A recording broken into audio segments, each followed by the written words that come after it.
Hello and welcome to Shri Vinayak tutorials. आज का हमारा टॉपिक है लॉज ऑफ एक्सपोनेंट।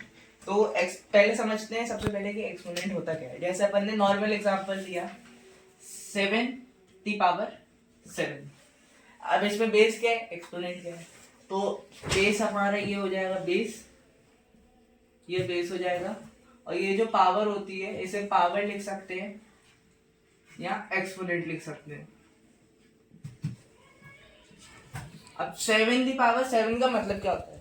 7 की पावर 7 मतलब 7 को 7 बार मल्टीप्लाई करना है, उसी से 7 को 7 से 7 बार मल्टीप्लाई करना है। ठीक है। अब अपन कुछ लॉस देख रहे हैं जो मल्टीप्लाई करने में, डिवाइड करने में या ऐसे ही और भी क्वेश्चंस अटेम्प्ट करने में एक्सपोनेंट्स के काम आते हैं। तो सबसे पहले आता है मल्टीप्लिकेशन का एक लॉ, जिसमें a दी पावर m है और दूसरे a की पावर 9 है। तो ये जो बेस है, बेस सेम है, बेस सेम होंगे तो ये जो पावर्स होंगी वो इधर ऐड होंगी। तो जैसे इसका एग्जांपल लेते हैं, जैसे 7 the power 2 plus 7 the power 3। तो यहाँ पे बेस सेम है, बेस सेम है तो पावर्स ऐड हो जाएंगी। जैसे अपन ने इधर देखा 3 to 5, तो आंसर आ गया 7 the power 5। 7 the power 5 answer आ गया। अब डिवाइड के रूल देखेंगे। डिवाइड के रूल में क्या होता है, यहाँ पे है a the power m divide by a the power 9 m। तो a दी पावर m और a दी पावर n है, तो यहाँ पे क्या बेस सेम है, पावर्स अलग है। तो डिवाइड में क्या होगा, जो पावर्स होंगी वो माइनस होंगी। जैसे 7 the power 3 minus 7 the power 1। तो 7 दी पावर आएगा, डिवाइड बाय करेंगे 7 दी पावर आंसर आएगा 3 - 1। तो 7 दी पावर आ गया 3 - 1 2। तो ये था डिवाइड। अब जैसे अपन ने ये वाले क्वेश्चन हैं, ये वाले थोड़े ट्रिकी वाले हैं। तो a the power m raise to the power n, जैसे आया 7 दी पावर 2 ब्रैकेट में रेज टू दी पावर 2। तो इसमें क्या होता है, जो पावर्स होती हैं वो मल्टीप्लाई होती हैं। जैसे इधर देख सकते हैं आप, जो पावर्स हो रही है वो m n से मल्टीप्लाई हो रहा है, क्योंकि यहाँ पे n a the power m the power n। तो इसे सॉल्व कैसे करेंगे, 7 दी पावर एग्जांपल लिया 7 दी पावर 2 दी पावर 2।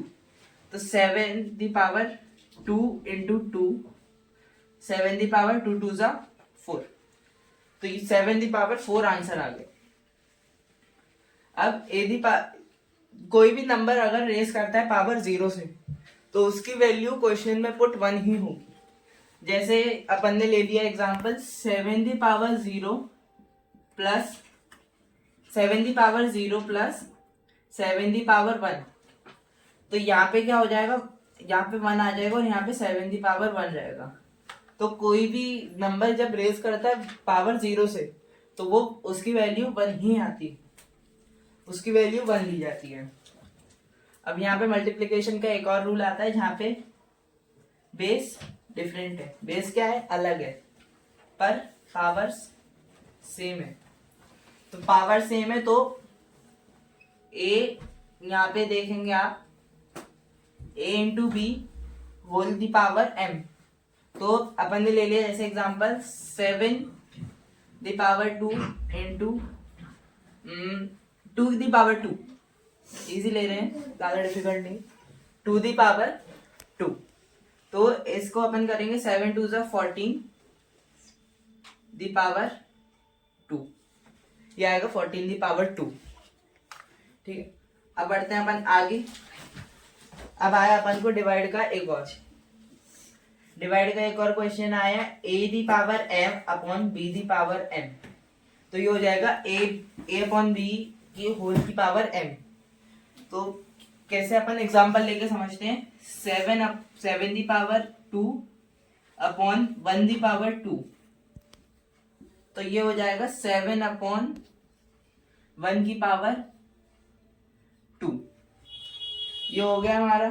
ये वाली प्रॉपर्टी में क्या हुआ, ये जो बेस है वो अलग है, पावर सेम है, तो क्या हुआ, दोनों का बेस तो वही रहेंगे, बस वो फ्रैक्शन में लेके उनकी पावर एक ही हो जाएगी, 2 ही हो जाएगी, सेम रहेगी पावर।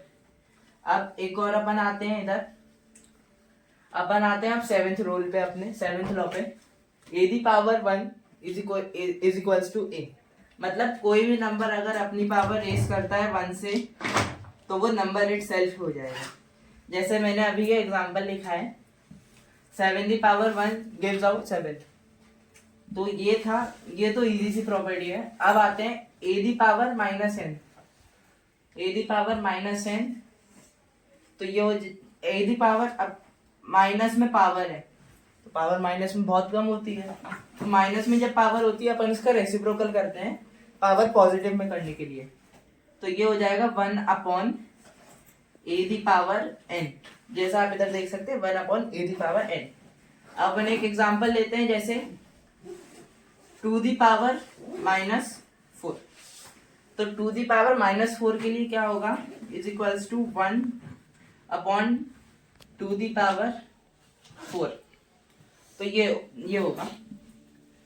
अब लास्ट वाला लॉ जो है 9th लॉ, तो उसमें क्या है, a upon B whole the power minus 9, तो 7 upon 2 whole the power minus 9 है, तो इसमें जो ब्रैकेट के अंदर के हैं वो हो जाएंगे रेसिप्रोकल, तो इसका आंसर आ जाएगा 2 अपॉन 7 दी पावर पॉजिटिव का 9। तो ये हो गया अपना 9th लॉ, भी अपन को समझ आ गया। अब अपन देखेंगे एक्सपेंशन, मतलब किसी भी नंबर को एक्सपेंड एक्सपेंड करके कैसे लिख सकते हैं एक्सपोनेंशियल फॉर्म में।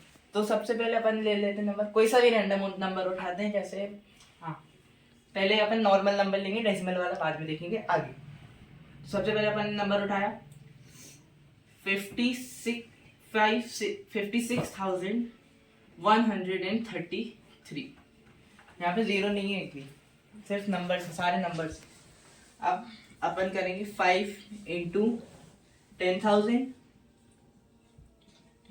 Plus 6 into 1000 plus 1 into 100 plus 3 into 10 plus 3 into 1।